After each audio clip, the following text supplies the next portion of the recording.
The Gigabyte Aorus FI27Q is one of the latest additions to the new wave of 27-inch high refresh rate IPS gaming monitors.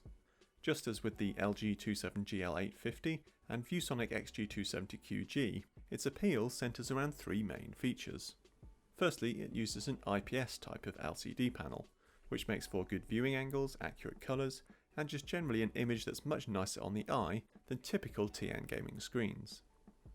Secondly, there's the fact that it has a minimum response time of just 1 millisecond, which compares to 4 or 5 milliseconds for older IPS gaming screens.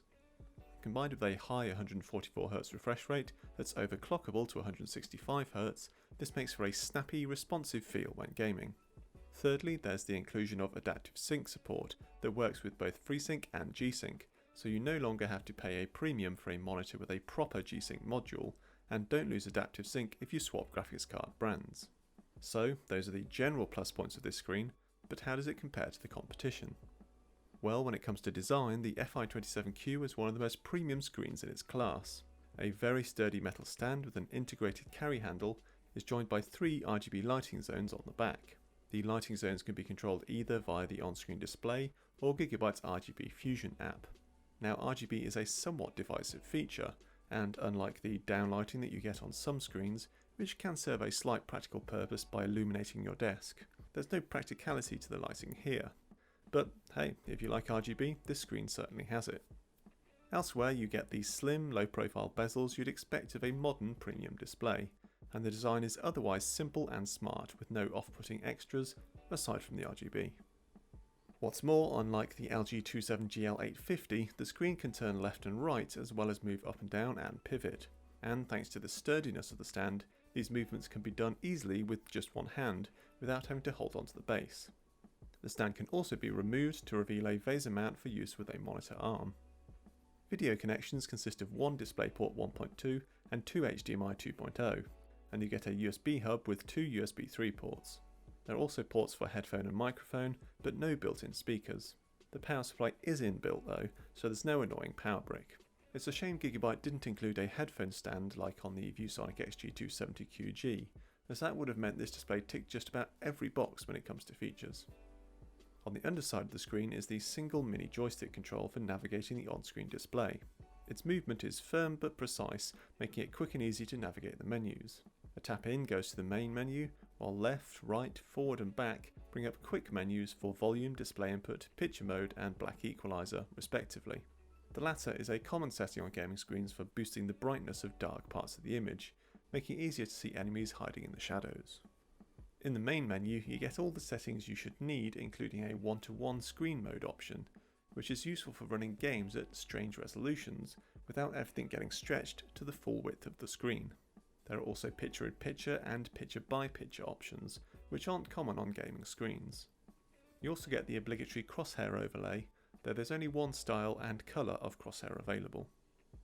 Getting to the screen itself then, and the FI27Q is generally excellent. Its 2560x1440 resolution is typical for a 27-inch display and makes for a nice sharp image. Meanwhile, the IPS panel provides a nice stable image that changes very little when viewed at an angle. What's more, this panel produces an impressive contrast ratio of nearly 1200 to 1. That compares to around 800 to 1 for the LG 27GL850 and 900 to 1 for the ViewSonic XG270Q-G, making for a noticeably deeper, richer looking image from this screen. In the screen's default standard picture mode, colour balance and other image quality factors such as gamma correction are decent too. As such, this is a screen that's pretty much good to go right out of the box, once you've turned the brightness down. The uniformity of the image across the span of the screen isn't perfect, with up to an 18% drop in brightness in its top left corner, but this is fairly typical of screens of this class. Also typical is that this display has an extended colour gamut, covering 95% of the DCI P3 colour space, or 140% of the sRGB colour space.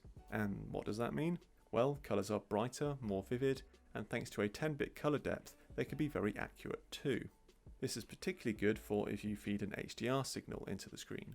You still don't get the ultra high contrast levels that are crucial for true HDR, but colours will have that extra vibrancy. Meanwhile, the downside to this extended gamut is that you can't turn it off. Why would you want to turn it off? Well, because for the vast majority of what we do with computers, both for now and the foreseeable future, we don't use an extended colour gamut. Unless it's being fed an HDR signal, a screen should produce 100% of the sRGB colour space, not 140%. This has been a problem for several of these new screens, including the 27GL850 and XG270Q-G. And like those screens, the only way to get this Gigabyte display to produce a normal sRGB image is to opt for the sRGB picture mode. This works as you'd expect, pulling down the colour gamut to around 100%, but it also locks out all the other image quality options in the menus, including brightness, which is fixed at 180 nits. This means this screen is a bit too bright for my liking, so I'd only want to use it in this mode in a well-lit room. However, crucially, this mode is otherwise all but perfect when it comes to image quality, unlike the LG and ViewSonic screens that suffered from poor colour balance in their sRGB modes. Finally then we come to gaming, and here is where these new 1 millisecond IPS panels really come into their own. They're noticeably snappier than older IPS gaming screens, and combined with its 165Hz refresh rate, this monitor feels great.